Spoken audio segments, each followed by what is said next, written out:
Good morning again. It's my honor to introduce our guest speaker, Major General Michael Dubie. I think it's greatly fitting that he's here to address you today on the day that we're recognizing all of our men and women that are off serving their country at the present time. It repeatedly strikes me how the burden of this endeavor and this service is being shouldered so disproportionately by a relatively very few Vermont families. Most of us go about our normal days, and the stress and the burden of the service on our colleagues that are overseas right now and on their families that is left behind is striking. And I think it's again an honor that we have the general here. I'll just briefly note his bio is listed in your program.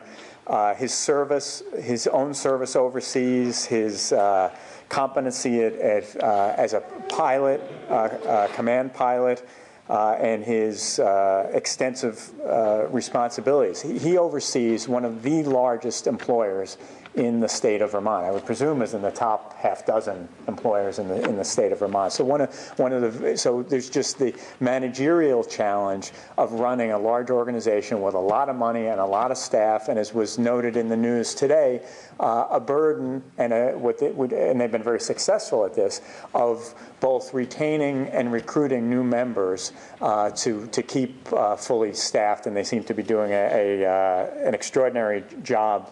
At the same time, they've taken on this enormous effort of this deployment to Afghanistan.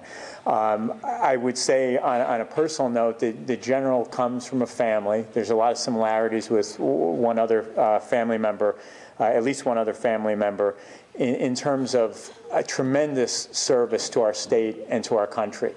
And from what I know of the general and his family, a family that oozes integrity. Very professional, but also very humble, very approachable, very down-to-earth, real Vermonters.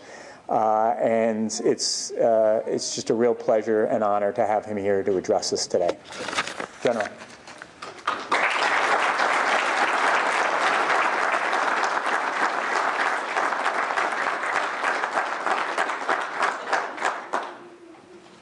I'm glad we got to talk briefly. Can you hear me in the back okay?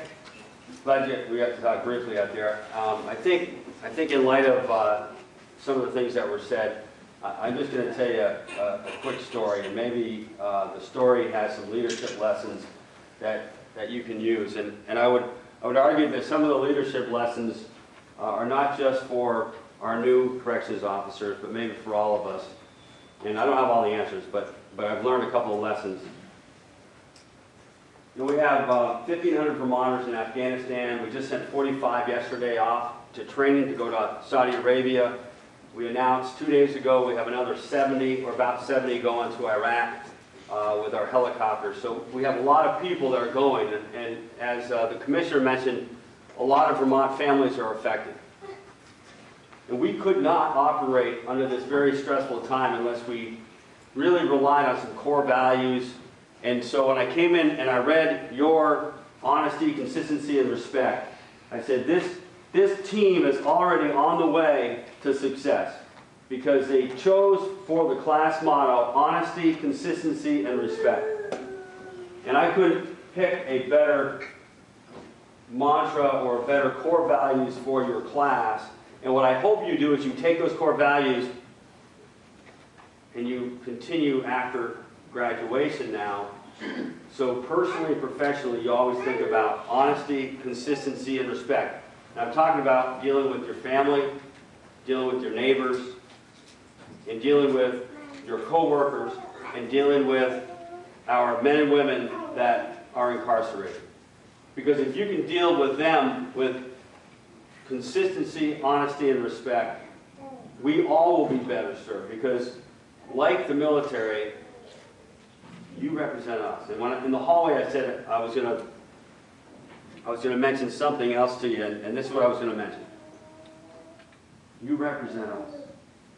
You represent the state of Vermont. You represent all citizens. And that badge and that uniform you wear with honor because you're representing all the citizens of the state of Vermont in everything you do. And so it's so important for you to have some bedrock ideals and some ideas and core values and stuff like honesty, consistency, respect, and things like that that will help you. About 5 years ago, I was up about 60 kilometers, that's about 40 miles north of Baghdad, and it was 7 o'clock at night, and my boss walked in on me. I was in this little Iraqi building, and it was our headquarters building, and my boss, General Hansen, came in, and I jumped to my feet, and he said, no, sit down, sit down, sit down. So I sat back down at my desk, and this is a pretty dumpy place, the sand literally would come in through the walls and the windows, and we were operating in a pretty austere environment. And he said to me, I need you to go down to Baghdad tomorrow. And I said, why would I be going to Baghdad? And he said, because I'm going to fire the commander of the base, and you're going to take over. And ladies and gentlemen, I wasn't very excited about this. And I said, is this for real? He said, yeah. He said, I've already cut the orders, and at midnight, you're the commander of the Baghdad airport. So he said, why don't you come back in at 7 o'clock, go pack your stuff, get ready to move, and come back at 7 o'clock and we'll talk. So at 7 a.m., I show up at this guy's office, and he tells me he has 2 Black Hawk helicopters going to fly me down to Baghdad. He told me, you're not going to have any friends down there. And I'd already kind of figured that out. So then I was waiting for him to tell me what he wanted me to do. I mean, the boss is being fired. I'm going to take over in a war zone. What do you want me to do? So he says to me, you want a cup of coffee? Yeah, sure, yeah. So we have a cup of coffee, and then we're talking, and he's making small talk. And it gets to be about 7:40 in the morning, and I realize he isn't going to tell me what to do. And I'm not going to ask. So about 7:45, 7:50, I hear the 2 Blackhawks came across the field, because we had 130 Blackhawks over there on this base. 2 Blackhawks came over, and he said, well, I guess that's your ride. So I get up to leave, and he says, there's just one thing I want to say to you. Sir? He says, go down there and be a colonel. All they need is leadership. And I said, yes, sir, I got it. All they need is leadership. And what I'm telling you is almost any challenging situation, all they need is leadership. And the leadership's going to come from you. Now you are in the position to exert leadership in a way that is incredibly important for our state. We take off in the Blackhawks. We take off to the north. We make a right-hand turn, and we're flying right over the Tigris River. The Tigris River, and if you remember from the Bible, that's the thing about Iraq that people don't remember, but the Jews were taken out of Israel in the Old Testament to Babylon, and that's not far from Baghdad. And the Tigris River and the Euphrates River comes in, and they join up together down in southern Iraq, and it's the Fertile Crescent, the Garden of Eden. I mean, there's some very beautiful places. So we're flying over one of these historic rivers called the Tigris River that goes back, in our history for thousands and thousands of years.